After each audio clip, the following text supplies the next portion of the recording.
In this overstimulated world, you have become a slave to your mind, scrolling through Instagram for countless hours, watching movies all day, vaping, smoking, drinking, fapping. The attention span had drastically reduced in the past few years. 10 years ago, internet was an escape from reality, and now reality has become an escape from internet. Wake the hell up. Stop destroying yourself with your own hands, while you're busy drowning in your pathetic distractions. There is some dude out there who's putting in the work to leave you in the dust. Keep indulging in your nonsense, and you'll find yourself not just behind, but completely fucked up. It's time to wise up, or be prepared to be a loser all your life. Listen to me carefully. Give me your undivided attention. Let's test your attention span. So in order to overcome addictions, you need to understand the cause. Let me ask a simple question. How did you got addicted? Let's explore how addictions form. Let's start with your most basic need, food. When you feel hungry, you go to the fridge. The body knows when you need food, and the mind learns where the fridge is.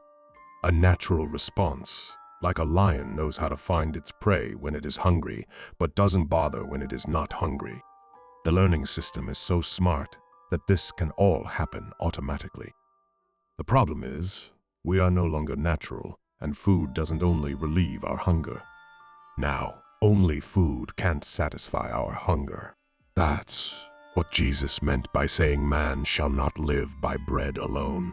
There is a chemical named dopamine, which is responsible for pleasure. The chemical helped the early man greatly. When early humans used to eat food, their brains released dopamine, a rewarding pleasure signal that made them want more. This positive kick kept them alive, ensuring their survival. Dopamine was their secret weapon, pushing the right actions and paving the way for our ancestors' evolutionary growth. But today, dopamine has become so cheap, it's so easy to get, that it has completely fucked up the reward system of dopamine. Earlier, we used dopamine to achieve our goals. Dopamine used to drive us towards success. Now, it has become the biggest obstacle in achieving success. It's so cheap that it has lost its value because it's everywhere. I had a friend who was an alcoholic. One day when he was drunk, I asked him that, "Why don't you become a politician? You're great at convincing people, and you could have fame and a better life." He replied that, "Why bother with all that hard work to be a politician when I can feel like the king of the world just by knocking back a few drinks?" Hearing this hit me hard from inside. Do you get the idea, how the dopamine that used to lead us to success has become the obstacle? Now let's see how addictions are formed. A habit is formed in 3 steps: trigger, action, reward. Let's try to understand it with an example. Let's say you have a porn addiction. The trigger for you might be seeing a poster on the road, or maybe an Insta reel of girl. Now, if the trigger was powerful, you will be off and search for porn and start watching. This is the action. As you will watch porn, your mind will give you tons of pleasures. That's the reward. Then finally, your graph of pleasure will come to 0. Now, the habit has been loaded into your brain permanently. Now, every time that trigger pops, you're stuck in the loop. The more times you do it, the harder it gets to stop. That's how addictions are formed. You will now understand that you actually form addictions to just get rewards. Why? Because the real world's too damn painful. You make addictions to distract yourself from pain. You want to escape from reality. That's the raw truth of it. So for the solution to this, I have found 9 techniques from my personal experience. These 9 techniques are like a cheat code. Trust me and try it out. 1. Dopamine detox. You all have been swimming in cheap dopamine. Now, it's time to make it expensive again. Cut out all the dopamine sources from your life. Stop eating any sugar. Don't use any screen. Don't flap. Do extreme workouts. No matter how badly those cravings hit, keep a grip. And don't lose control. Science proves that if you kick your addiction for 30 days, your addiction is gone. That's your way out. Now you would learn to earn dopamine rather than getting it for free. And that's the real path. I know it's going to suck. See, you have two options. Suffer the pain of discipline or suffer the pain of regret. Believe me, the second one is much more worse and dark. 2. Not forcing. This technique is unique, and it's really an important one. Listen closely. Most people think that fighting our urges is the way to overcome addictions. But not really. It takes really long time to understand that. Fighting is the obstacle. You fight with everything, but still you remain in the grip of those things you are fighting. The more you fight your addiction, the more you are in its grip, and the more you feel you have to fight more. It is a vicious circle. You fight more, and then your addiction becomes more attractive. It becomes more magnetic. You take many decisions not to do it again, but every decision is a failure. And the total result is that in the end you feel you are guilty, inferior. In the end, you feel that you are not capable of doing anything. You feel an inner defeat. You will pathetic. Let's understand this with an example. Let's say I am addicted to sex. Imagine if I create a conflict between my two hands, left and right. I can go on fighting, but there will be no victory and no defeat because both hands belong to me. The urge for sex belongs to me, and the urge to stop doing sex also belongs to me. They are both my hands. I can go on fighting. I can go on changing parties, sometimes being with the right hand, sometimes with the left, but nothing is going to happen because I am within both. How can there be defeat or victory? For defeat and victory, at least two are needed, and I am alone, fighting with myself. This whole fight is a shadow fight. Nonsense. Then what should we do? Be a witness. It may sound strange, but let's come back to our earlier example. When the urge for sex arises, step back and observe. Don't get wrapped up in it. Say, sexual desire has come up in me. Let me watch. Don't be for or against it. Remain calm, just an observer. Move through it with a watchful eye, aware of the entire process. Don't suppress or judge. Be alert and watch without identification.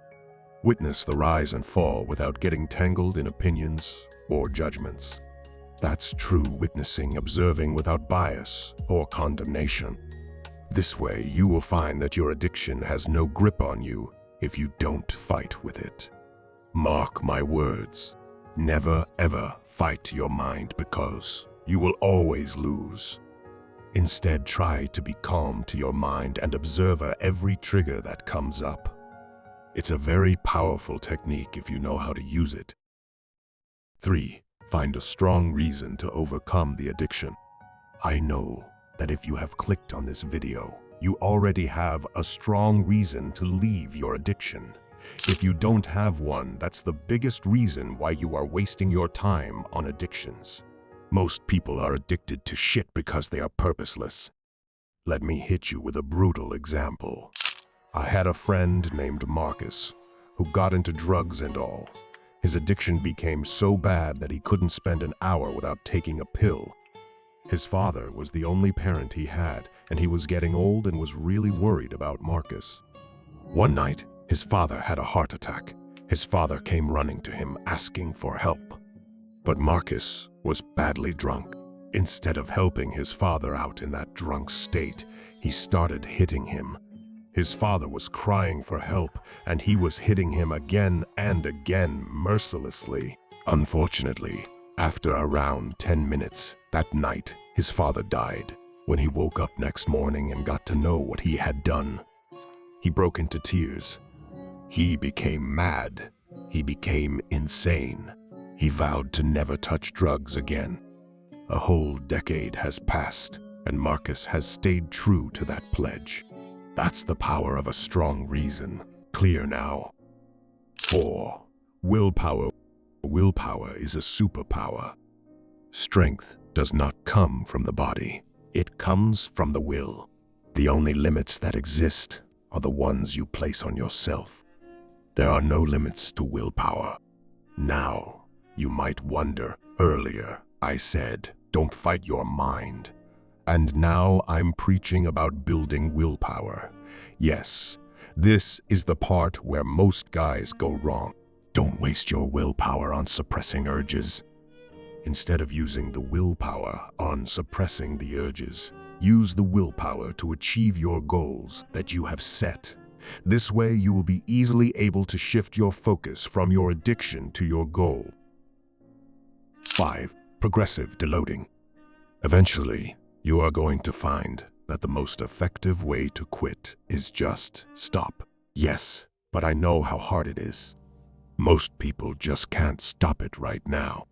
So this technique might help you. Progressive deloading. It's the opposite of progressive overload. Let me give you a common example. Let's say you are addicted to Instagram. You watch it 6 hours daily. Now, reduce it by 10 minutes daily, and in the next 60 days, your time will reduce to just 10 minutes. This method is easy to follow, but takes time. It takes time to turn a vision into reality. Keep going. It's worth it. It's okay, nothing changes overnight. You have to give it time. Patience is the key. The strongest trees take the longest to grow. 6. Associating with pain. So if your addictions depend on rewards, the secret to overcoming them should be in replacing reward with pain. Yep, make it sting. Exactly, you have to do this. Let's say you are addicted to smoking. You get a trigger to smoke, and you can't resist it. Do one thing instead. Whenever you get an urge, do something really painful, like you can punch hard into the wall, or do 500 push-ups. The more painful thing you will do, the more fast results you will achieve. We are associating the addictions with pains. Your mind will try to avoid the painful things. Your mind will start dodging the discomfort. Use this killer technique to reverse the effect of addictions on you. 7. Meditation. This doesn't need any explanation. I would recommend just meditate 1 hour daily, and you will see great improvement in your mental health. I know it will be hard to meditate if you are a beginner. Believe me, and endure all the hardships, and you will achieve the beauty you are capable of experiencing. Courage isn't having the strength to go on. It is going on when you don't have strength. Show some courage. 8. Substitution Method. If you have a lot of bad addictions, it will take a lot of time to get over them. One thing you can do instead is that you can trade your bad ones with good ones. Yes, it can be possible. Let's say you are really addicted to coffee. You drink about 12 cups a day. You just have to replace each cup by one good habit. Say, instead of drinking coffee early in the morning, you can do a 10-minute meditation in that same time. It will take a little time to replace the old habit, but with effort, you can do it. 9. Never let go of guilt. Let's say you are on a 1-week no-fap streak. You relapse today. It feels terrible. You feel guilty. Regret. Hope is hopeless. You didn't want that to happen. Now, most guys mess up here. They try pumping themselves with false confidence, letting go of the guilt, saying, next time, I got this. I won't do this again for sure. Big mistake. You're setting yourself up for another relapse. Don't kid yourself into thinking it's a fresh start. Print each and every feeling of guilt and regret from every relapse deep into your memory. Don't let those memories slip away. Embrace the pain. Use it like fuel. It's not just about remembering. It's about facing them head on. Use those experiences to gain monstrous willpower. This method ain't just good, it's a freaking game changer. No forgetting, no slipping. It's the hardcore way to never relapse again. Guys, that's all. I hope this video makes you realize the truth. I pray for your victory. Settle for nothing less than your victory.